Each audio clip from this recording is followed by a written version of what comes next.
गुरु से उपदेश नहीं लिया, नाम लिया, अपनी मनमुखी साधना में वो अपने जीवन को बर्बाद कर रहे थे। पृथ्वीला प्रदक्षिणा देवा सो तो इस मन का लखे ना भेवा, कि सारी पृथ्वी की प्रदक्षिणा दे आवे, यानी इतना सिद्ध पुरुष हो जा, सिद्धि से आकाश में उड़ जावे और सर्वाधिक स्वर्ग आदिक में बैठे जाई और 14 भवन पलक फिराई। अपनी सर्वशक्ति से जैसे सुखदेव ऋषि स्वर्ग में चले जाते थे, तो भी कहते हैं कि इस मन का, ये मनमुखी साधना थी उसकी, तो भी उस मन को मन के अनुसार साधना करके वह स्थायी नहीं हो पाए।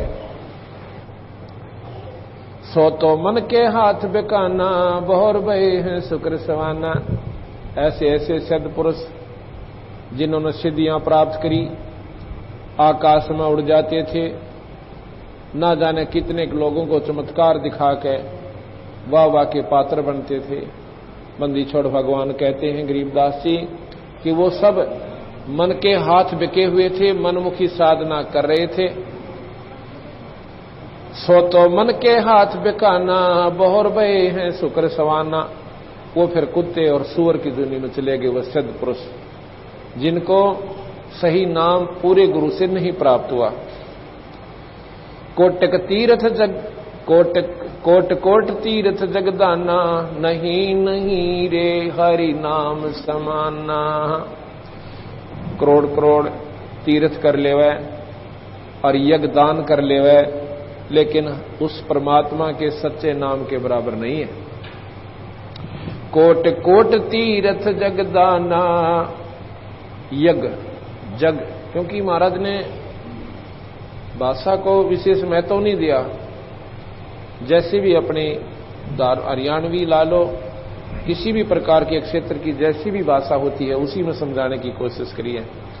कोट कोट तीर्थ जगदाना, नहीं नहीं रे हरि नाम समाना। गरीब तीर्थ जग तीर्थ तीर्थ यग युग युग करो, पावत ना जगदीश से। काशी करवत लेत हैं वो आण कटावे से। ओए होए, पहले क्या कर रखा था इन अनजान साधकों ने, इन भोली भाली आत्माओं को गुमराह करने के लिए काशी के अंदर एक करौत लगा रखा था। करौत, उसमें क्या बता रखी थी कि जो अपनी गर्दन इस करौत से कटवा लेगा उसको स्वर्ग प्राप्ति होती है। वो कैसे बना रखा था, गंगा के किनारे एक पक्का स्ट्रक्चर बनाकर और उसके बीच में एक बहुत नीचे जाकर गुफा बना रखी थी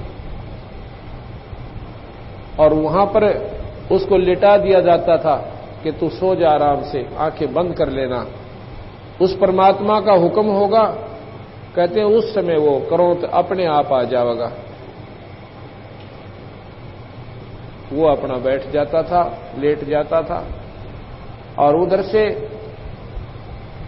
उसका कंट्रोल हैंडल कितना दूर स्थान पर था, उनके इशारे होते थे, वहां लेटा दिया, आप जाकर के वहां गुप्त रूप में उस क्रोध को नीचे को घेर दिया और फिर वो अपना ऐसे सिस्टम करा रखा था कि उसकी गर्दन को ऐसे कर करके और टुकड़े कर देता था और फिर वो नीचे एक पटला सा ला रखा था, वहीं से कंट्रोल होता था।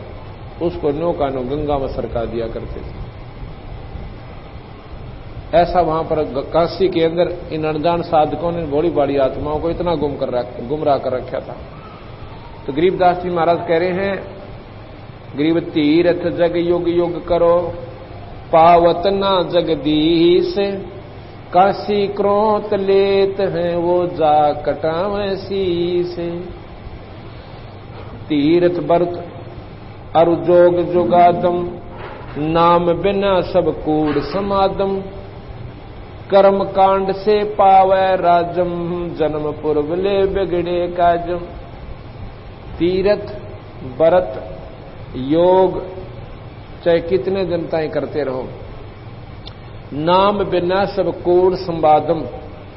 जिसके पास नाम का जाप नहीं है, ये वाद विवाद कितनी भी वार्ता कथा वो सुनावे, वो कूड़ यानी अनजान साधना है, उसका कोई लाभ नहीं। कर्म कांड से पावे राजम और जन्म पूर्वले बिगड़े का जन्म। जैसे भी कोई तप करता है, कोई यज्ञ साधना कर लेता है, धर्म अधिक कर देता है, तो उसके प्रभाव से अगले जन्म में वो राजा हो जाता है, और राजा तीसरे जन्म में फिर पशु योनि में चला जाता है, क्योंकि भगवान के नाम की भक्ति का बीज उस प्राणी में प्रवेश नहीं हुआ। तप से राज राज से तेजम, पाठ पटंबर भोग सेजम। तप से राज राज मदमानम, जन्म तीसरे शुक्र समानम। तप से राजा बने, राजा अपने मौज मारे, और तीसरे जन्म में फिर वही कुत्ते और गधे की जोनी में वो राजा चला जाता है, जो परमात्मा से विमुख प्राणी था। कर्म कांड सुरगापुर वासा, फिर घोर कुंड पड़ नरक निवासा। गज तुरंग पाल की अर्था, नाम बिना सब दानम व्यर्था। कितने ही मौज आपने कर रखी है, लेकिन जितने भी आप दान धर्म कर रहे हो, बिना नाम बिना गुरु के अगर करते हो, तो नाम बिना सब दानम व्यर्था। ये सभी दान आपके व्यर्थ हैं, इनका कोई लाभ आपने नहीं मिलेगा। कैसे? गुरु बनाया नहीं, और कितने ही भंडारे कर दिए, कहीं पर हरिद्वार में जाकर भंडारा कर दिया, या वैसे भी अपने मनमुखी कोई साधना करवाते रहे, करते रहे, अच्छे पुण्य कर दिए, किधर गौशाला में दे दिया, यानी पशु पक्षियों को भी खिलाते रहे। इन सारों का परिणाम क्या होगा? जिन्होंने नाम नहीं ले रखा, उन प्राणियों को इस किए ही पुण्य का परिणाम जरूर मिलेगा, लेकिन वो मनुष्य नहीं बनेंगे। अगले जन्म में उनको पशु योनि मिल जाती है। मान लीजिए जैसे कई कुत्ते आपने देखे होंगे, उनको ऐसी सुविधा उपलब्ध होती है, मेरे ख्याल में मनुष्य जीवन में भी 50% व्यक्तियों को प्राप्त नहीं है। बढ़िया कोठी के मारे ना, अलग से उसका कमरा होगा, और कई तो ऐसे कहते हैं कि हमने तो अपने टोमी के ऊपर विशेष कूलर का प्रबंध कर रखा है उस कमरे में, और ऊपर पंखा चलता है। दिन में 3 बार नौकर स्नान करवाता है, और डॉक्टरी जांच करके उसको भोजन मिलता है। कार में चलता है, ड्राइवर अगली सीट पे और कुत्ता पिछली सीट पे। उसके जो मालिक है चलाने कोठी वाला, वो तो ड्राइविंग कर रहा है, और वो कुत्ता देवता पिछली सीट पे अपना ठाठ से जो बैठा, जो कि इस प्रकार मालिक बैठता है। अब उस अनजान आत्मा ने दान घने कर रखे थे, उस दान की सुविधा प्रतिफल उसे ऐसा मिल गया, कार भी मिली, खाना भी इतना बढ़िया मिला, और अच्छा स्थान रहने को मिला, लेकिन मानव शरीर नहीं मिला। अगर उसने नाम भी ले रखा होता तो मनुष्य शरीर मिलता, और ये सुविधा उसको मानव शरीर में प्राप्त होती। इसलिए महाराज कहते हैं, नाम बिना सब दानम व्यर्था। नाम बिना वो दान व्यर्थ गया, क्योंकि पशु योनि में बढ़िया स्थान समय अपना व्यतीत कर लिया, और अगले जन्म में उससे भी बुरी योनि में चला जाएगा वो प्राणी। फिर 84 का गेड़ लंबा चौड़ा, बहुत लंबी व्यवस्था हो जाती है।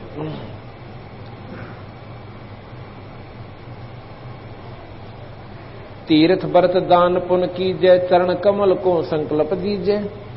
ये तो प्राभक्ति बैरागा, गुण इंद्रिय मन मन सा त्याग्या।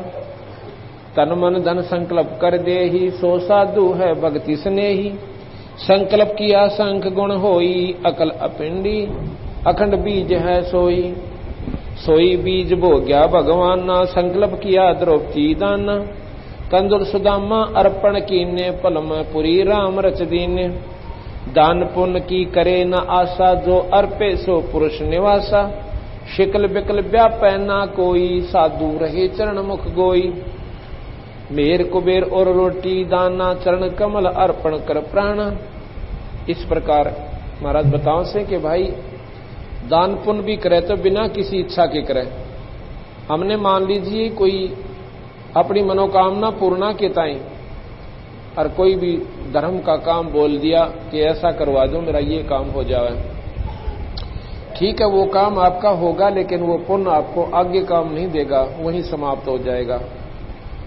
यदि हम अपना कर्तव्य समझ कर और धर्म पुण्य करते रहें और नाम लेकर के गुरु से, तो वो हमें दोनों फल देते हैं। दोनों फल देवेगा, जैसे वो काम भी सरेंगे जो आने वाले कठिन हमारे कर्म थे वो भी हल्के होंगे और साथ में परमात्मा की प्राप्ति भी होगी। दान पुण्य की करे न आशा जो अर्पे सो पुरुष निवासा। शकल बिकल व्यापै ना कोई साधु रह चरण मुख गोई। अब कई ये कहते हैं सकल बिकल कहते हैं कि जैसे आम धर्म पुण्य भी कर रहे हैं, परमात्मा का नाम भी ले रहे हैं, और एक काम कोई ना सरे किसी कारण से तो सारे उलाने दे देंगे भगवान ताई। मन न्यो भी करता था, मन नाम भी ले रखा से, मन दान भी बतेरा कर लिया, पाठ भी करवाए।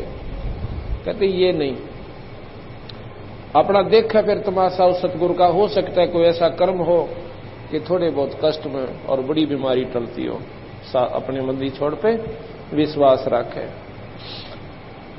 सकल बिकल व्यापै ना कोई साधु रह चरण मुख गोई। मेर कुबेर और रोटी दाना चरण कमल अर्पण कर प्राण। चरण कमल धुन लाई ये हरदम बारंबार। ग्रीव चरण कमल धुन लाई ये हरदम बारंबार। अर्थ धर्म का मोक्ष हो ही साहेब के दरबार। कोट बदर टूटन तेरा ख्याजा साधु का बाल निबाका। मुटरी बांध रहे जो न्यारा जाके पड़े शीश पे जारा। इच्छा रूप करे जो दाना अपना वृद्ध लजावे बाणा। इच्छा रूपी जो दान करते हैं वो कहते हैं भक्ति को लजा रहे हैं, उन्हें ज्ञान नहीं हुआ अभी। इच्छा रूपी करे जो दाना अपना वृद्ध लजावे बाणा। विद्या वेद पढ़े चतलाई दरवधार बूढ़ी पंडिताई। विद्वान लोग कथा करने वाले महाराज कहते हैं इन्होंने काम बिगाड़ लिया सारा। पैसे के लालच में कथा करने लग गए, और जो भी उन सुनने वालों को पसंद आवे वो सुनावे, चाहे वो उनको पथ भ्रष्ट करे, चाहे उनको वो नरक में ले जावे। उन्होंने ये उद्देश्य बना लिया कि सुनने वाले राजी होने चाहिए। अगर वो नौके है मूर्ति पूजा ठीक है, हाँ बिल्कुल ठीक है भाई, 3 में 3 व करनी चाहिए, और बढ़ावा दे देंगे उसने। उन्हें तो उन पैसे से तात्पर्य है, लेकिन भाई या कड़वी दवाई खाए बिना या सच्ची बात सुने बिना इस जीव का उद्धार कभी नहीं हो सकता।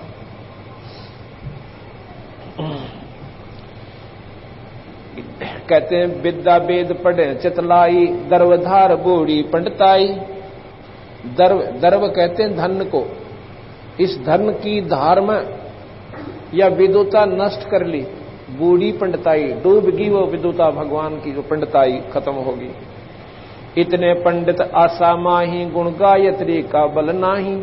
सुतक पातक करें आहारा पंडित जी में जग जो नारा। सुनो आज सनकादिक धर्मा सुतक पातक नीचे कर्मा। ये सुतक पातक जीवना ये नीच कर्म होते हैं, ये पाप के भागी होते हैं। पहले तो कहते हैं कि किसी का, महाराज बता रहे हैं, कोई व्यक्ति मर जाता था तो ऐसी आंट लगा दिया करते कि ईब इसका वो नहीं करना, अंतिम वो करते थे वो प्राणायाम, कहते इसका तर्पण नहीं करना, इसको बैतरनी से पार करेंगे हम। और जब करेंगे, कब करोगे कि इसका कारज करना पड़ेगा तुम्हें।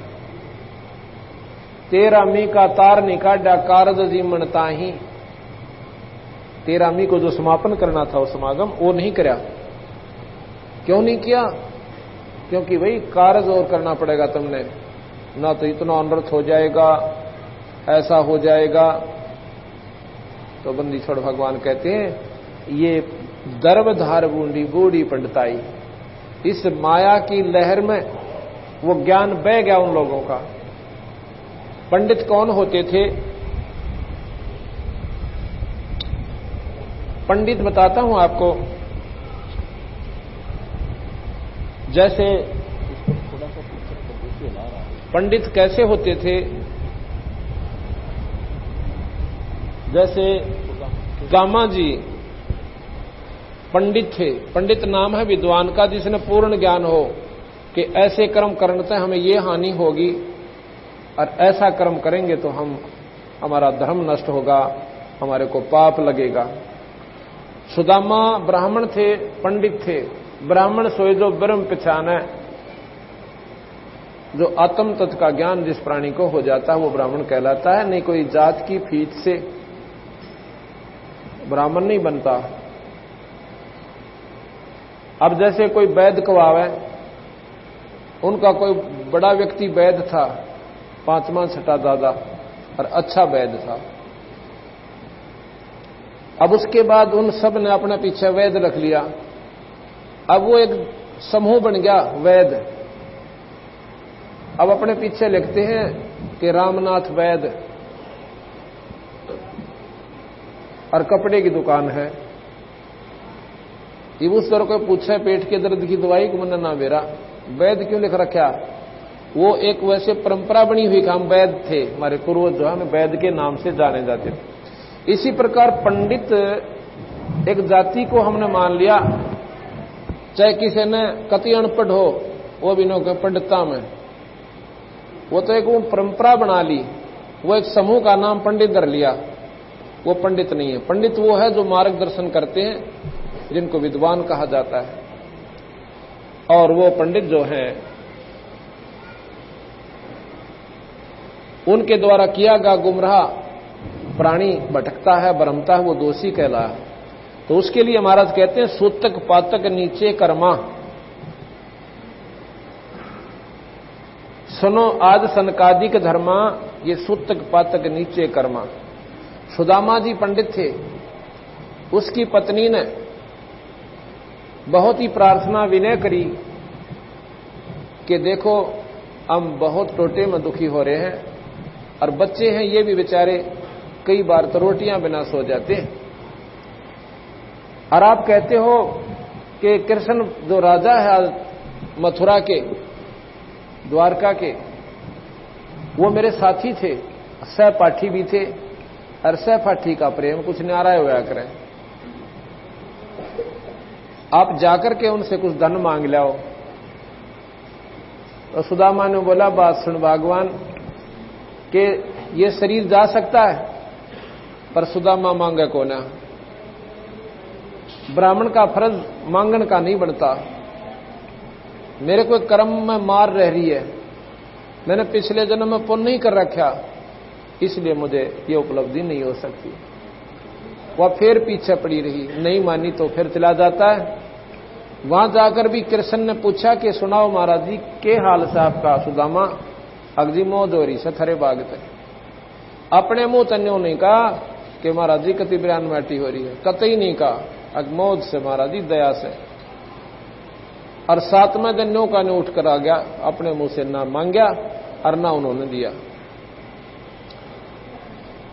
ठीक है, भगवान कृष्ण ने कहते हैं वो चावल खा के जो छुपा कर लुको रहा था, आखिर देऊं तक देऊं कैसे राजा ने, गरीब आदमी छुपा छुपू का अपना बस गरवाड़ी ने बांध दिया था, चावल भून के 2 मुट्ठी, और उसने अपनी लको का काख में दे लिए।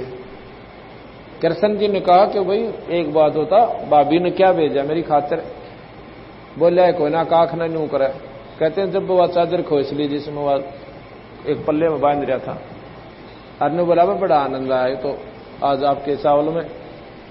उसके प्रतिफल में महाराज कहते हैं भगवान कृष्ण ने और सुदामापुरी यानी उसका बहुत सुंदर महल बना दिया, बहुत अच्छे पैसे दे दिए, कंदुल सुदामा अर्पण कीने पल में पुरी राम रच दीने। कंदुल कहते हैं चावल को, और सुदामा ने कृष्ण जी को अर्पण किए, और पल में पुरी राम रच दीने। उन चावलों के खाक को खा के अब यहां कहते हैं कि देते को हर देत है, जहां तहां से आन, और ना दिया फिर मांगता फिरो, परमात्मा सुन नहीं कान। सनक सनंदन बूझो बाई, नीचे कर्मा लागे काई, यानी माड़े कर्म करते नुकसान में जाओगे। ऊंचे कर्मा कर्म कटाही, सो पंडित तुम जानो नाही। ऊंचे कर्म करते नो के काम पाप कट जाते हैं, ये कर्म कटते हैं, वो तुमने ज्ञान नहीं। जीव यज्ञ में होम कराई, सो वह यज्ञ काम किस आई। कहते हैं यज्ञ के अंदर महाराज जी बता रहे हैं कि तुम जीवों को मरवाते हैं। कैसे यज्ञ कराते थे राजाओं से, उनके हाथ से अजा कहते हैं बकरी को, बकरी कटवाते थे, और उसको फिर न्यू का न्यू हवन पूर्ण हो लेता, उस बढ़ते हुए बट में उस न्यू के न्यू बकरी को डाल देते थे, और फिर वो मांस जब हो जाता था उसको बाद में वो सब अपने आप बाद में भुने हुए कच्चे मांस को जैसे विधि से उन्होंने नमक वमक लगा के और फिर वो प्रयोग करते थे। कहते हैं प्रसाद बन गया, अब इसका पाप नहीं। महाराज जी कहे इतने अनुदान बन गए, जीव के स्वाद की खातिर ने भी ना सोचा कि इतना अनर्थ करने लग रहे धर्म के काम में, और जीव इंसा बता क्यों कर पार पड़े। जीव यज्ञ में होम कराही, जीव यज्ञ में होम यानी उसमें डाल दिए, और सो वह यज्ञ काम किस आई। एक जीव अचराचर माई, शिव ब्रह्मा की पदवी ताई। एक ही जीव है इस 21 ब्रह्मांड तक, चाहे वो कीड़ी है और चाहे शिव ब्रह्मा विष्णु महेश तक है, एक जैसा दुख है, एक जैसा वह सुख आवास करते हैं। कर हैं पाप करते हैं धर्मा, मनुष्य पकड़ कर होम्या यज्ञ नरमा। अश्व घोड़ा वृषभ बैल, ये अनपढ़ थे बंदी छोड़ गरीबदास जी, और संस्कृत बोल रहे हैं। अश्व वृषभ और अजा जराई, अजा कहते हैं भेड़ को, अश्व घोड़ा और वृषभ बैल और अजा भेड़ कहते हैं ये कटवा के और तुमने जुल्म करवाया। अश्व वृषभ और अजा जराई, इनका पाप गिना नहीं राई। वो जो ब्रह्मा विष्णु महेशा, अचराचर का कहा आदेशा। वो जो ब्रह्मा विष्णु महेशा, तिहूं देव का ना उपदेशा। कि इन ब्रह्मा विष्णु महेश से आप पूछ लीजिए, किसी भी शास्त्र ने उठा के इन परमात्माओं ने कभी ऐसा जुल्म करने की खातिर नहीं कहा कि तुम ऐसे पाप करो, ये अजा कटाओ, बकरी कटवाओ या बैल कटवाओ। गरीब पंडित ज्ञानी बूढ़िया, कीने जीव विध्वंस। कीड़ी कुंजर आत्मा, सब गट एक अंश। कीड़ी चीटी, कुंजर हाथी, जो कहीं में एक का आत्मा है। कीड़ी का वही ममता है, अपने बच्चों के प्रति वो भी मारो मार रहे ऐसे सारे दिन, और हाथी भी अपने बच्चों की खातिर, अपने पेट की खातिर। जिस प्रकार चीटी है वही सुख वही दुख कीड़ी में और वही हाथी में। कीड़ी मारने का भी वही पाप है और हाथी मारने का भी वही पाप है। कीड़ी कुंजर आत्मा, सब गट एक अंश। इस सब में एक ही ईश्वरीय शक्ति यानी आत्मा है। राजनीति काली का भक्षण, पंडित जीव घात अपलक्षण। और फिर क्या करते हैं, जो प्राणी बीड़ी शराब मांस तंबाकू दारू का प्रयोग करते हैं, क्यों मांस फिर दारू बिना ना खाया जा, वो शराब की भी आदत पड़ जाती है इंसान को। सुरापान मदमासाहारी, गमन करें भोग पर नारी। 70 जन्म कटते हैं शीशम, साक्षी सायब हैं जगदीशम। जो ये जुल्म करते हैं, सुरापान करते हैं, सुरापान माने दारू पीना, मद कहते हैं सुरापान मद यानी अमल को, मांसाहारी जो मांस खाते हैं। सुरापान मद मांसाहारी, गमन करें भोग पर नारी। 70 जन्म कटते हैं शीशम, साक्षी सायब हैं जगदीशम। बंदी छोड़ कह रहे हैं गरीबदास जी कि जो ऐसे जुल्म करते हैं ना उनके 70 जन्म सर कटते हैं। कभी तो बकरा बनेगा और कभी वो और कोई ऐसे कर्म होंगे जिसकी वजह से उसकी गर्दन काटी जाएगी। पर द्वारा स्त्री का खोलने 70 जन्म अंधे हो डोलने। अब यहां बताते हैं कि कितना पाप होता है एक दुष्कर्म का। पर नारी को बुरी नजर से देखना महाराज बताते हैं उसका कितना दुष्परिणाम होता है बुरे कर्म करने का, कि 70 जन्म वो प्राणी अंधा होता है। कभी गधा बनकर अंधा होगा, कभी कुत्ता बनकर अंधा होगा, कभी अन्य जीव की जो जोनी पाकर वो अंधा होगा और फिर मनुष्य बनकर भी वो अंधा होगा। पर द्वारा स्त्री का खोलने 70 जन्म अंधा हो डोलने। मदरा पीवे कड़ुआ पानी 70 जन्म स्वान के जानी। एक बार जो दारू प्रयोग करते हैं प्राणी उनका 70 जन्म कुत्ते के होते हैं। मदरा पीवे कड़ुआ पानी 70 जन्म स्वान के जानी। जोटे बकरे मुर्गे ताही लेखा सभी लेत गुसाई। मर्ग मोर मारे मैं मनता अचराचर हैं जीव अनंता। जीवा स्वादो हिते प्राणा निम्मा नाश गया हम जाण्या। तीतर लवा बुटेरी चिड़िया खूनी मारे बड़े अंगड़िया। अदले बदले लेखे लेखा समझ देख सुन ज्ञान विवेका। जो मो मंसर बिस्मिल लाई जीव्या स्वाद हिते कसाई। ऐसे पंडित जीव हिताना राजा के सिर धरा बयाना। अपनी छपरी बंधे ना कोई नगर अमान कर नर लोई। कर्मशाल कर्मों की बाजी भूल रहे हैं पंडित का जी। गरीब शब्द हमारा मानियो सुनते हो नर नारे। जीव दया बन को फर है ये चले जमाना हारे। ऐसे दुष्कर्म करने वाले प्राणी का बहुत बुरा परिणाम होगा। तो ऐसे जुल्म हमने नहीं करने चाहिए। मदिरा पीवे कड़वा पानी और 70 जन्म स्वान के जानी। एक बार दारू पीने वाले के 70 जन्म कुत्ते के होते हैं। और इससे भी ज्यादा पाप हुक्का बीड़ी तमाकू पीने वाले को कहते हैं 100 नारी जारी करे सुरापान 100 बार। एक चलम हुक्का भर वो डूब काली धार। गरीबदास जी महाराज कहते हैं कि कितना पाप होता है इसको। एक बार दारू पीने से 70 जन्म कुत्ते के, और ऐसे 100 बार कर्म करे 100 से गुणा कर दीजिए 7000 जन्म हो गए। 7000 जन्म कुत्ते के होंगे उस प्राणी के जो एक बार हुक्का पीवे, यानी तंबाकू प्रयोग करे, चाहे वो खावे या सूंघे, और चाहे सिगरेट में पीवे और चाहे हुक्का बीड़ी में प्रयोग करता है। उसका महाराज बता रहे हैं कि उसको इतने ज्यादा जुल्म होंगे, उसको इतना पाप होगा।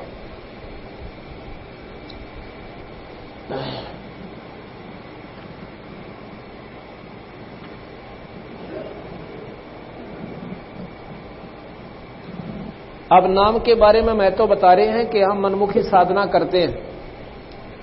कई भाई कहते हैं कि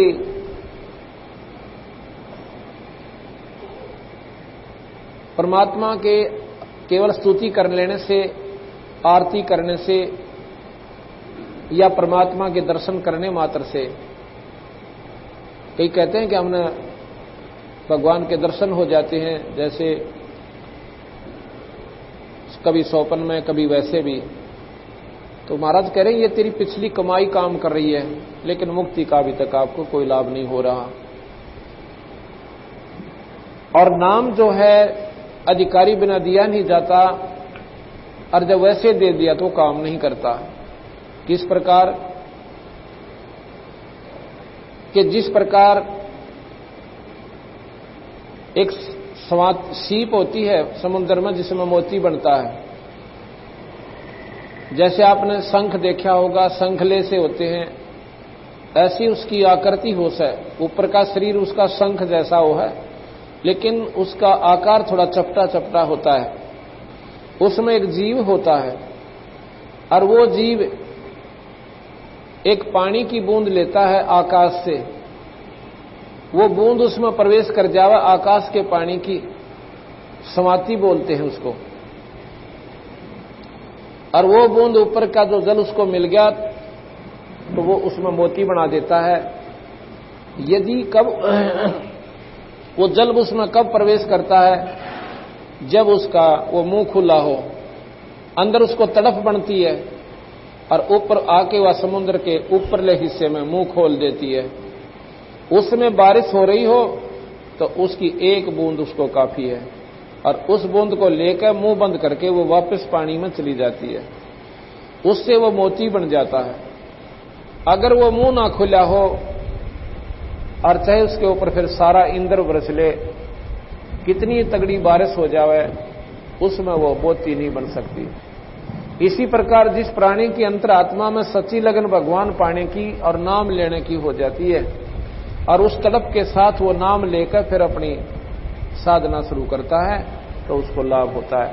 यदि नाम ना चाहते हुए भी वो नाम ले भी जाएगा तो उसको कोई लाभ नहीं होगा, क्योंकि उसमें वह कसक नहीं है। इसका उदाहरण देते हैं बंदी छोड़ के। एक समय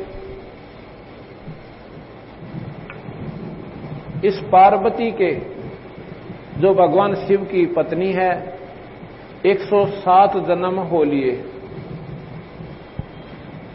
107 जन्म उसके हुए और प्रत्येक जन्म में वो भगवान शिव को ही अपना पति वर है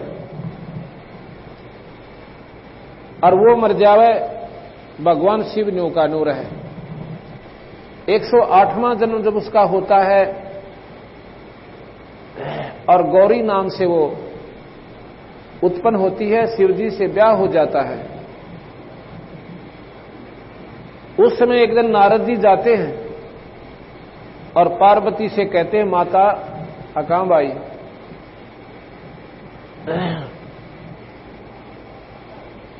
कि आप अभी तक जन्म और मर रहे हो और आपके घर में इतनी बढ़िया वस्तु और आप फिर भी दुख पा रहे। कैसे भाई, मेरे समझ में नहीं आई तेरी बात, क्या कहना चाहता है नारद तू?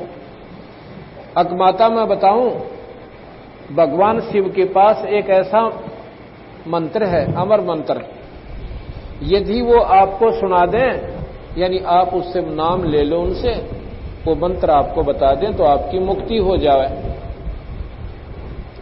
वह बोली, नारद यह बात तो भाई मेरा जची को ना, क्यों ना जची? नारद जी ने कहा कि आपके 107 जन्म हो लिए, 107 बार तो आप मर चुके और 108वें की तैयारी हो रही, आधी उम्र जा ली आपकी। भाई एक बात बता, भगवान शिव जी मुझे इतना प्यार करते हैं, मेरे लिए वो जान भी दे सकते हैं और तू क्या वो नाम ले रहे और मैं मर जाऊं, मुझे मरती देखते रहे? नारद जी बोले कि जान दे सकते हैं पर वह नाम नहीं दे सकते। ने बोला भाई तो क्या मैं अंग्रेजी से बोल रहा है, तो सीधी बता मैंने क्या बात है। बात यह है माता जी कि आपने हृदय से पुकार नहीं करी उनसे, अभी तक आप उनको एक पति रूप से देख रहे हो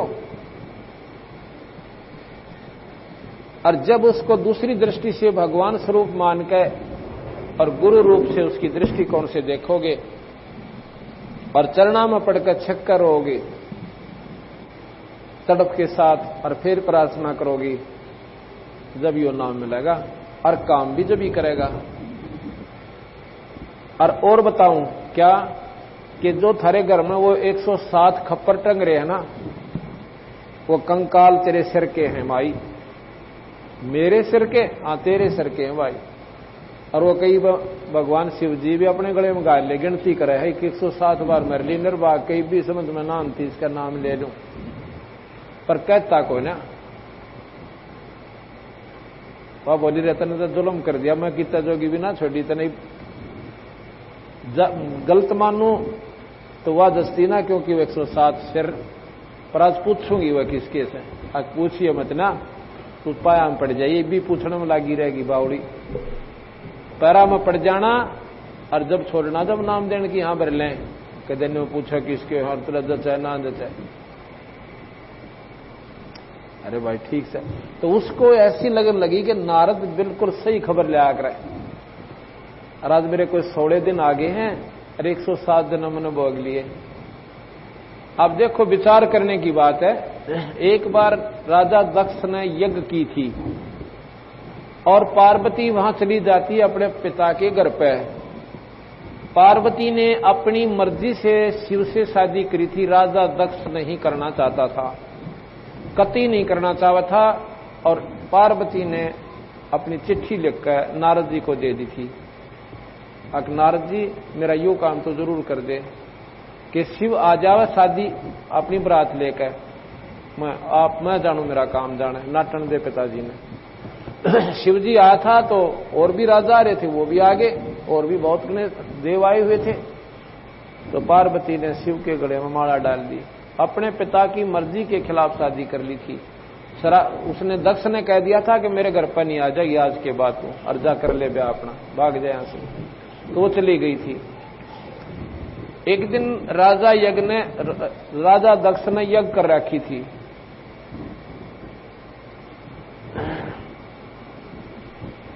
अब ये एक ही बात को सिद्ध करने की खातिर कम से कम 6 कथाओं का प्रमाण जोड़ना पड़ता है, जब यह बुद्धि ठिकाना आती है हमारी। इतना बिगड़ा हुआ ज्ञान हमारा हो चुका है। अब वह घर पे क्यों गई थी, जबकि माता पिता ने उसको कह दिया था हमारा नहीं बढ़ जाएगी। ऐसा क्या हुआ, एक बार कहते हैं रामचंद्र जी सीता के वियोग में और बन में भटक रहे थे, रो रहे थे बुरी तरियां। पार्वती ने शिवजी से पूछा था कि हे भगवान, ये व्यक्ति क्यों रो रहा है, इसने क्या तकलीफ होगी, आप दया कर दो इस पे, इसके दुख दूर करो। शिवजी कहने लगे पार्वती तू ना जानती इसने, ये तो भगवान है 3 लोक के परमात्मा, ये विष्णु अवतार हैं स्वयं, इनके किसी दुख, ये कोई लीला कर रहे हैं। अगना भगवान को और इतना रोने की आवश्यकता क्या, आप गलत, मैं नहीं मानती इस बात ने। मैं तो इसकी परीक्षा लूंगी और सीता का रूप बना के इसके आगे जाऊंगी और जब देखूंगी ये पहचानेगा कि नहीं पहचानता। शिव जी बोले या गलती मत करना। अच्छा कोई ना करूं जी। करना आगे, शिव जी चले गए पाछे, तो सीता का रूप बना लिया और रामचंद्र जी के सामने जाकर खड़ी हो जाती है। उसने सोचा तो न्यू था कि ये लेब तेरे जो है ना छाती से लावेगा और बड़े दुख नो कहेगा, बता कि क्यों कर पाई, कहां गई थी सीता तू, मैं तो मर गया होता तेरे बिना। ऐसे ऐसे मतलब अपने मन की कल्पना वो पार्वती लेकर गई। और जब भगवान रामचंद्र जी ने देखा उसका नहीं, तन्यो बोली है दक्ष पुत्री माया, हे दक्ष की बेटी तू कहां आ गई। और भगवान शिव ने की छोड़ आई, न्योकनते हुआ तो गढ़ों पानी पड़ गया। कहने लगी आप तो सच्ची, भगवान शिव ठीक कह रहे थे, आप तो भगवान हो, आप जानी जान हो। न्यो कहकर वापस आएगी और शिव जी के मन में भी कल्पना चलेगी कि वह पक्की नाड़ी से मानना कोई ना, जो एक बार मन में ठान लेकर क्या होगी उसका हमने। तो पूछा कि तुम परीक्षा ले आई, अकना जी मैं कौन है लेकर आई परीक्षा। अच्छा झूठ भी बोला ऊपर तय, फिर हंसन लगी। अग्नि साची को थे वो तो साचे भगवान से। बोला ठीक है, तेने मेरी मां का रूप बना दिया पार्वती, आज मेरे पत्नी रूप में मेरे लिए स्वीकार्य नहीं रही, आज से तू मेरी मां के रूप में है। अपने मन में ऐसा क्षोभ करके और भगवान शिव जी उसने कटा कटा रहने लगे। ये पहले जन्मों की कथा सुना रहा हूं। इस बात ने पार्वती भी जाने थी कि जिद का पक्का यो विषय ईब यो कति नहीं माने, चाहे धरती इधर से इधर हो जाए। उसने सोची यो तो मुंह तो बोला ना, और कोई अड़ा आदमी ना, मेरा टाइम क्यों कर पास होगा, तो अपने घर न चाल, इसका भी आंट लाऊंगी थोड़े दिन। क्या हो गया, माता पिता भाई पिताजी करड़ा बोल लगा, माता राजी बोलेगी, ऐसी अपने मन में कल्पना करके पार्वती अपने घर आ गई राजा दक्ष के घर पे। उस दिन कुदरती क्या हुआ कि वहां पर यज्ञ हो रहा था, राजा ने समागम करवा रखा था। और उसमें क्या होता है कि सभी लड़की और जमाइयों को बुलाते थे वो राजा लोग, यज्ञ में सभी अपने रिश्तेदारों को बुलाया जाता था। तो वहां पर देखा कि जो रिश्तेदार नहीं आए थे, कोई बहन नहीं आई थी, उस बटेऊ का हक न्यारा आसन और जितनी भी पूजा हरकत चढ़ी थी उस सब की उसके साथ चढ़ाई हुई थी। और सारा सामान उसका कपड़े भी रखे हुए थे कि वो ना आन पाए, कोई बात नहीं। तो पार्वती अपने घर में गई, जाकर देखा सारे मंडप पर घूम कर नाम लिख रखा कि फलाना ये जमाई, ये उसका आसन है, ये फलाने देव का, ये उससे का। तो वहां सारे का घूम के और कोई मुंह तो ना बोला उसने। अपनी मां के पास गई, उसने देखा कि शिव जी का कितना जिक्र भी कोई ना, उसके पति का। तो अपनी मां से कहने लगी, मां आपने अपने जमाई का कितना स्थान भी ना छोड़ रखा, ने बोली वे उसने अपना पीछा छुटवाना था। अब इसका बाप ईसाया नाड़ी और या भी नाड़ी है, जब अपनी मर्जी से शादी करेगी, मैं क्यों बीच में पैसू। कहने लगी, भाई मन्नत बेरा ना बेटी, तेरा बाप जाने तू जाने ना, वो मेरी मानता, उससे पूछ ले। वो अपने पिता के पास गई, कहने लगी, पिताजी आपने सभी बहनों के जितने जमाई बटेऊ नहीं आए उनका हक दर रखा, मेरा को ना। तो नो बोला, तो बुलाई किस नाड़ाई किस लिए, अरे ऐसे निर्भाग का मैं को ना वो रखा करता, वो तो पशु है, आदमी थोड़ा है। गल में सांप उसका है, सारा दिन बने ले ત્યાં कूदे जा, इसे नड़ दिखा कर मैंने जुलूस कटवाना अपना। इस बात का वह करड़ी काली मानेगी, अगला तेरी यज्ञ करवाऊं पूरी। जाकर हवन कुंड में कूदगी, क्यों ना तो शिव जी के स्थान पास ठिकाना उसका, और ना माता पिता में आदर। उसने सोचा ला भी ये काम कर दूं, कराऊं तेरी यज्ञ पूरी। अब कहते हैं, अब कहां लाना चाहता हूं बात में, नो ना सोचे तड़के कोई सी आत्महत्या कर ले, ये पॉइंट नहीं हमारा कहने का भाव। ये से मैं कहां समझाना चाहता हूं, ये अनाड़ी साधना नहीं करनी चाहिए, पति जो का उस काम को नहीं करना चाहिए, हमने ये मानना चाहिए अपनी, तभी जाकर ये ऐसी दुर्घटनाएं हमारे साथ न होती है। एक न कही दूसरे न मानी, कहें कबीर दोनों ज्ञानी। अगर वह टाड़ा कर देती, मान लेती उसकी बात को, ऐसी घटना क्यों घटती कि भाई ना परीक्षा लेती, चलो शादी कर ली थी होगी, अरे भी ये काम और उसकी भी उसके अनुसार भी नहीं चल पाई वह। अब कहने का भाव मेरा ये संबंधी छोड़ गरीबदास जी का कि उसका वो शरीर खत्म हो गया, अवन में वो मर गई, शरीर का चाम जल गया, मांस जल गया, और वो कंकाल कति काला हो गया, जो बाकी ढांचा शरीर का रह गया। उधर से कहते हैं शिव जी ने पता चला कि भाई क्या हो गया, आपस में सौ लड़ाई हो, मारी बात हम जाने, और वह उड़द जड़ी कैसे। तो किसी ने जाकर बता दिया जी ऐसे ऐसे उनका अनादर किया। मैंने बोला अच्छा मैं करता हूं इसका इलाज। वहां से कहते हैं अपनी जटाया से एक ऐसे बाल पाड़ा और उसको धरती में पटक दिया, और उससे एक वीरभद्र नाम का एक यक्ष उत्पन्न हुआ। उसको हुक्म दे दिया कि सेना ले जा और दक्ष की गर्दन काट दे। उस यज्ञ में कहते हैं ब्रह्मा भी विष्णु भी दोनों आए हुए थे, और वो जब पता चला उन्होंने कि पार्वती मरली और शिव जी को वेद लाग लिया और ई भाई वो चाड़ा पड़ेगा, उसने तो कहते हैं वीरभद्र को शक्ति देकर भेज दिया। तो कहते ब्रह्मा ने तो डांक ठोक दी, भाग लिया। ब्रह्मा भाग गया और दक्ष ने प्रार्थना की कि भगवान हमने तो तेरे आश्रय पे तेरे सारे तो यज्ञ करी थी और आप मुझे छोड़कर जा रहे हो।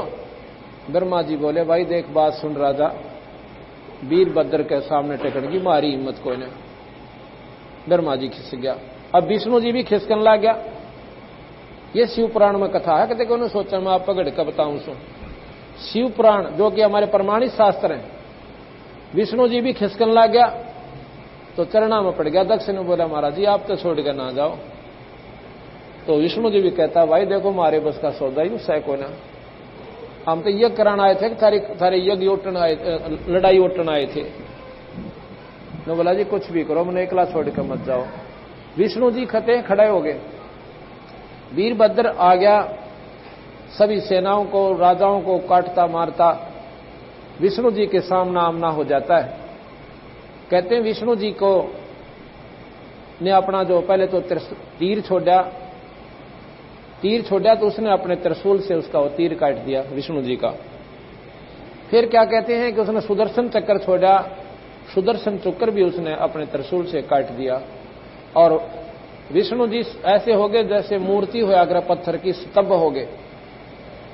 शिवपुराण में आगे लिखा है कि वो वहां के वेद मंत्र बोलने वाले संत भक्तों ने, विद्वानों ने एक मंत्र बोलकर भगवान विष्णु की सतबता, यानी जो कति अल्लाह था ना टहला था, पत्थर की तरह हो गया था, वो भंग करी। फिर वो एकदम होश में आया और फिर वहां से भाग गया, चले गए भगवान विष्णु। आगे वो वीरभद्र ने जाके राजा दक्ष की नाड़ काट दी। ये लंबी कथा, अब इसको यही करते हैं। फिर कहते हैं भगवान शिव ने ये ज्ञान हो गया कि ऐसे ऐसे पार्वती को मार दिया, तो वो उसने पता भी चल गया कि दक्ष की नाड़ भी काट दी वीरभद्र ने। कई देवताओं ने जाके प्रार्थना करी भगवान शिव से कि भगवान कोई बात ना, आपस में 100 बकवासनी होती है, पर राजा दक्ष के प्राण बख्श दो। कहने लगा भाई कोई ऐसा प्राणी ले आओ जिसकी नाड़ काट ले आओ और ताजी गर्दन कटी हो, मैं राजा दक्ष की गर्दन धड़ पर ला दूंगा, जीवित हो जाएगी। अब वो शीश नहीं लग सकता इसका। कहते हैं फिर जाकर के एक बकरे का काट ले सिर, राजा दक्ष का बकरे का सिर ला दिया, वो जीवित हो गया। फिर भगवान शिव ने क्या किया कि उस पार्वती के उस कंकाल को उठाया और अपने कंधे पर धर लिया। इतनी ममता उमड़ाई कि पार्वती मैंने तो हंसी मजाक वैसे ही करा था और तने तो जुल्म पाट दिया, ये काम नहीं करना था। इतना प्रेम इतना भाव उसमें हो गया, उस हाड्डों में भी ममता फंस गई उसकी। कहते हैं उसके हाड्डों ने उस कंकाल को लिए भगवान शिव जी और पर्वत पर रोता हुआ घूम रहा है। कई वर्ष बीत गए, हजारों लिख रखा, हजारों वर्ष ऐसे बीत गए। उधर से भगवान विष्णु ने सोचा कि जब तक इसके ये हाड खत्म नहीं होंगे इतने इसकी ममता टूटे को ना। भगवान विष्णु ने सुदर्शन चक्र को आदेश दिया कि इस पार्वती के हाड खंडा दे, खत्म कर दे कंकाल को। उसने जाके उस कंकाल को ऐसा धमाका करा, धमाका हुआ कि वो कितना नाक पड़े, कितना कान पड़े, कितना हाथ पड़े, कितना शरीर पड़ा। तो वहां कहते हैं जहां नाक पड़ी उड़ा, आंख पड़ी उड़ा नैना देवी, आंख पड़ी उड़ा कि और देवी। ऐसे ऐसे लोगों ने वो आस्थाएं बनाकर वह मंदिर बना दिए। बाकी जो बना कहते हैं और मंदिर बन गए। अब इस प्रकार इतना प्यार भगवान विष्णु शिव जी का पार्वती में प्रति जन्म में रहा और उसके बाद भी उसने वो मंत्र नहीं दिया। अब नाम की महिमा, अब नाम कैसे काम करे और फिर उसकी रहनी कैसी हो आप भक्तजनों की, तो दोनों मिलकर जब ये अपना पूरा काम करती है। तो क्या हुआ, अब इस प्रकार भगवान शिव जी जब घर पर आए, अब वहीं लाते कथा को कि नारद ने बता दिया था कि माता भगवान शिव के पास एक ऐसा अमर मंत्र है, अगर आपने वो दे दें आपका बेड़ा पार हो। आप इतना नहीं मरो जितने शिव जी नहीं मरे, इतने आप अमर हो जाओगी। भगवान शिव की सबसे ज्यादा आयु है, ब्रह्मा से भी और विष्णु से भी। तो श्याम ने जब भगवान शिव आए तो जैसे पहले वो बात करती थी अपने पति रूप में, व्यवहार कुछ और होता है। वो एक घर के आम सदस्य जैसा व्यवहार हम करते हैं, पत्नी से भी पति ऐसा ही करता है। और जब उसने नो पता चला कि तो मेरी तो जो ना जान इनकी मुट्ठी में, और ये इतनी महान आत्मा, और आपने तो कुछ भी कोई नहीं सोची, मैंने तो इसके बारे में, और मैं तो इनको पति समझ के कई बार अनादर भी कर देती थी। जब वो आते हैं भगवान शिव जी घर पे, कहते चरणा में गिर जाती है और रो रो कर रुदन मचावे। तो वो कहने लगा कि क्या बात से पार्वती, आज ऐसी दिक्कत क्या हुई आपको, किस चीज की आवश्यकता, तो साफ साफ बता। वह कहने लगी महाराज जी मेरे को जरूर पाप हुआ है, मैं घनी पापणी हूं, और इस करके आपने मेरे से एक इसी अनमोल चीज छुपा रखी। हे भगवान एक बात बताओ, क्या कि मैं जब मरती थी आपका जी दुख नहीं पाया करता,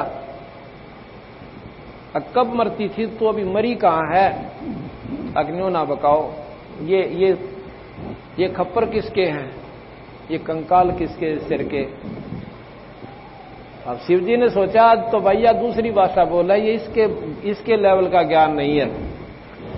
नो बोली महाराज जी मेरे से कोई गलती हुई होगी, और मैं मरूं और आप देखते रहो, और आप मुझे प्राणों से भी प्यारी समझती हो। तन्यो बोला पार्वती ये तेरा ज्ञान तक हो ना, न्यू बताते रहता है। बताया किसने? तो उसने बता के नारद जी आए थे,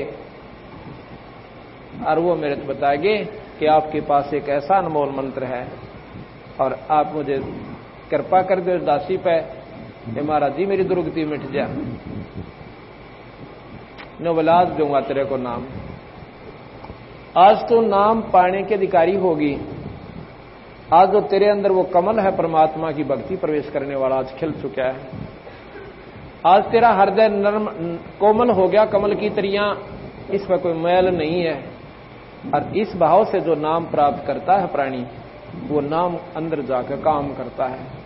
तो जब कहते हैं यू नाम नो को दे दूं, आ मेरे साथ अमरनाथ, जहां मंत्र कहते हैं अमरनाथ, इतने स्थान पर ले गया उनको, सुन स्थान, और वहां पर भी एक सूखा वृक्ष, कति जिसके पत्ते भी नहीं थे, सिर्फ वो खूंड से खड़े थे, नारे नारे टहनियां सूखी हुई।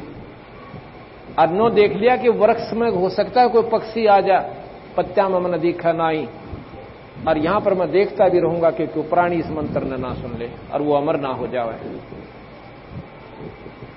तो महाराज कहते हैं तहां एक सूखा तरवर ता क्या, ता शिव को आसन ता राख्या। आसन माने वहां पर अपना बैठा लिया पार्वती को, आप भी बैठ गया।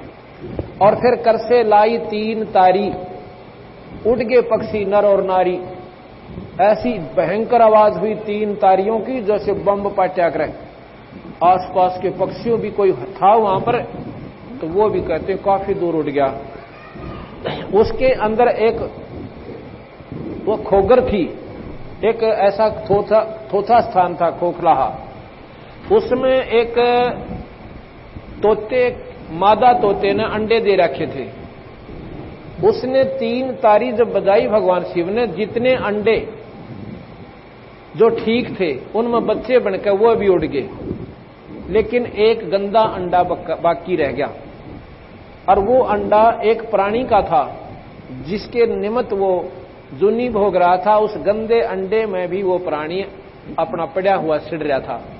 ये जीव आत्मा इस शरीर ने जल्दी से नहीं छोड़ती, मरे पाछे भी। वो कितना जोगा निरंतर एक्सीडेंट हो जाए या कोई किसी कारण से कंडम हो जाए, तो वो प्रेत, वो आत्मा जो है इसके अंदर घुसी रहती है, ढूंढती है यू फेरने में चल पड़े। ये नहीं चलता। फिर इतने बाद जब तक इसको फूंक के सभा नहीं कर देते, या गार्ड नहीं देते, या नहर में नहीं फेंक, दरिया में नहीं डाल देते, इतना हुआ जीव इसमें से इसने खाली नहीं करता। तो वो गंदा अंडे का एक जीव था, उसका निमित्त वो था, उसका वहां पड़ा रहा।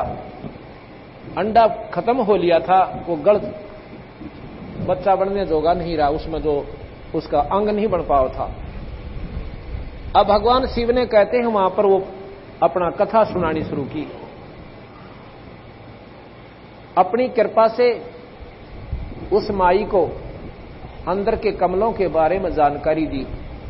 अब वो इतना जानते सुने कि उसका डर हो रहा गात में, कदीब का फिर ना मर जाए भगवान शिव छूट जाए, किन खाड़ा शादी हो है रोले पड़ पड़ के, और ये सारा झंझट मिट जाएगा जब तक हम रहेंगे, इतने इकट्ठे रहेंगे। इतनी लगन लाके उस माई ने, और ध्यान तो बात सुनी, वो मुंह मत का डर, वो उसी स्थान पर उसकी सूरत जावे। जैसे मूल कमल बताया तो माई का ध्यान मूल कमल पर गया, और वहां की प्रक्रिया बताई कि ये गणेश जी का स्थान है, यहां पर उस गणेश का लोक है, इस पर ऐसे मंत्र जाप करना है। आगे फिर ना भी स्वाद चक्र है, उसमें ब्रह्मा और सावित्री का मंत्र है, ये मंत्र जाप करना है, वहां दोनों का वास है। ऐसा सौर्य बताए। एकदम वह शरीर के अंदर घुस गई, शरीर के अंदर सूरत जाती है, और उन पर ध्यान लगाती लगाती और यहां पहुंच जाती है। जब तक कंठ कमल तक ये प्राणी रहता है, इतना वह हंकारे भर रही है, हाँ जी हाँ जी हाँ जी, ऐसे देख रही है, हाँ जी। जब ये यहां सुन में पहुंच जाती है तो वहां जी करना बंद कर दिया। जो ऊपर का पक्षी जो गंदा था अंडा, उसमें तोता बन गया, और वो लग गया हाँ जी कह। अब उसके भी गेल चले वो मंत्र। इतने में कहते हैं भगवान शिव ने देखा इसकी तो समाधि लग गई, या बोल नहीं रही, ये आवाज कहां से आई। जब ऊपर देखा तो वो तोता जो है वहां से उड़ लिया।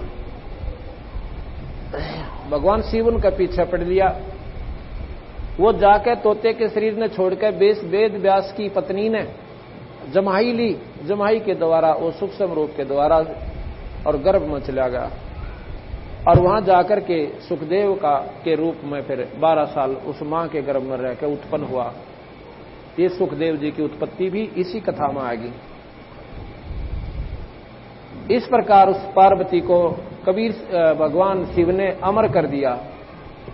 कितना अमर कर दिया?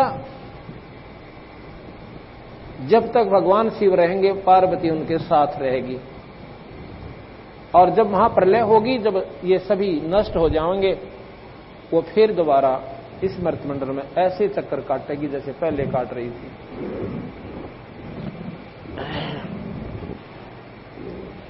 शंखों दे दरी तन योनी, नो ततके का बीज न भूनी, मोक्ष मुक्ति का लख्या न भेवा, भर में पुत्र व्यास सुख देवा।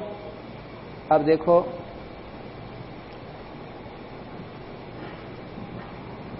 हमारे अंदर एक 9 तत्व का शरीर और है, ये 5 तत्व के शरीर के अंदर है।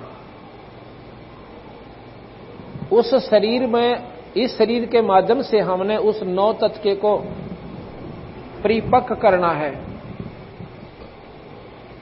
और उसके माध्यम से हमने मुक्ति पानी है। लेकिन हम सच्ची साधना ना करके वो हमारा कच्चा शरीर रह जाता है। फिर दुनिया पाते रहते हैं। गरीबदास जी महाराज लिखते हैं कि मोक्ष मुक्ति का लख्या न भेवा, और भर में पुत्र व्यास सुख देवा। मोक्ष मुक्ति का उसके भाव भेद नहीं पाया उसने, भगवान सुखदेव जी ने अपनी पहले बहुत घना दुख पाया, पूरा कितने जन्म भोगे, और फिर उसका कोई ऐसा कर्म आगे अड़ गया कि भगवान शिव की वो कथा सुनने से वो तोते के शरीर में प्रवेश कर गया, और उस मंत्र से उसके जो अंदर सूक्ष्म शरीर था वो अमर हो गया। और वो अमर होकर के, उस अमर का तात्पर्य ये नहीं होता है कि उसका जन्म मरण ना हो। इस अमर होने की कई परिभाषाएं हैं। वो तत्व ऐसा बन गया कि उसमें यादाश्त होगी, उसको इतनी यादाश्त होगी उसने सूक्ष्म शरीर में कि अभी पिछले जन्म मेरे बहुत मुंडे बीते और इब क्या गलती करो नहीं। इसको इतनी चेतना रहने लगी तो उस मां के गर्भ में प्रवेश कर गया और बाहर नहीं आया। बाहर नहीं आया तो कहते हैं काफी दिन के बाद 12 वर्ष जब बीत जाते हैं तो भगवान शिव कहता है कि बाहर निकल तो न मारूंगा, और वो नौका में बाहर निकलूं को ना। विष्णु को याद किया, विष्णु जी आगे कहने लगे क्या बात है भोलेनाथ जी कि मेरे ज्ञान को चुराकर ये जीव और इस वेद व्यास की पत्नी के गर्भ में है और इसको मैं खत्म करूंगा। क्यों भाई? भगवान विष्णु बोले कि इसने मेरा मंत्र चुरा लिया तो क्या हो गया कि ये अमर हो गया। अमर हो गया फिर मारेगा क्यों कर? जब आप ही कह रहे हो कि आपके मारण से बाहर हो लिया तो इसने मारोगे कैसे? क्योंकि कुछ ऐसी स्थिति होती है कि इस मंत्र से इस प्राणी को इतने दिन ये ब्रह्मा विष्णु महेश नहीं खत्म कर सकते, कुछ लिमिटेशन है उसकी। ये बहुत लंबा विस्तार है। कन्यो बोले जब ये अमर हो लिया और इतने दिन तक तू मार नहीं सकता वर्षों तक है, फिर यहां क्या की खातिर खड़ा बावड़े चाल चालेंगे। तो फिर विष्णु जी के मन में आती है कि सुखदेव गर्भ में, सुखदेव बोला है कहा महाराज जी कि तू बाहर आ जा। विष्णु जी कहने लगे तू बाहर आ जा। अक मैं नहीं आऊं बाहर, ब्रह्मा को बुलाओ। ब्रह्मा भी बुला लिया। ब्रह्मा जी, विष्णु जी, शिव जी तीनों कहने लगे बोले पुरुष एक काम तक कर दे, तू बाहर आ जा। 12 वर्ष हो गए मां के पेट में। अगर आगे माताएं 12-12 वर्ष तक बच्चा ने गर्भ में रखेंगी, इनका तो जीना आराम हो जाएगा। ये 9 महीने भारी हो जाए। तू बाहर आ जा भाई, या गलत रीति मत ना गिरे। न्यू बोला जी कतई नहीं आऊं, पर एक शर्त पर बाहर आऊं कि तुम अपनी इस माया न जिसके कारण हमें यहां पर अज्ञान बनाते हो, हमारे ऊपर अज्ञानता का पर्दा छा देते हो, इस अपनी माया न हटा लो। अग दबाइया तो ना हटा हमारे तय। हम कुछ समय रोक सकते हैं। कितनी देर रोक सकते हो कि जितने भैंस के सींग पर राई रख दे, और वह कितनी देर उस पर रह सकती है। भैंस का सींग ऐसे गोल और भैंस नस्ली टका को ना कुआं जोगाड़े कुआं सर मारे, उस पर राई रखते ही नीचे इतनी देर, यानी अक्सन भी ज्यादा हो इतनी देर ताम रोक सके, फालतू माया नहीं रोका। जो बोला इतनी देर रोक दो। कहते तीनों देवा थम भी माया, और गर्भ उन्हीं से जूनी से बाहर आया, सुख दे सुख में उपजा, राई सिंह समो, नौ नाथ और सिद्ध 84 संग उपजे थे दो। जितने उस समय में वो इतनी देर जो माया रोकी थी, उस दौरान जितने भी मनुष्य शरीर के प्राणियों का जन्म हुआ था, उस समय वो उनको इतनी चेतना रहेगी जिसमें 9 तो नाथ बन गए और 84 वो आत्मा सिद्ध होगी, 93 और 1 सुखदेव आया। उस क्षण में इतने जीव उत्पन्न हुए थे इस मनुष्य शरीर में, और उनको इतनी लगन चेतना रहेगी कि वो अपनी आत्मा के आधार पर, क्योंकि जागृति रही और पिछले कर्मों का उनको ज्ञान रहा कि पाछे बहुत गणे दुख पाए, कभी गधे बने कभी गधी बनी। सुखदेव ऋषि अपनी आत्म कथा बताता है।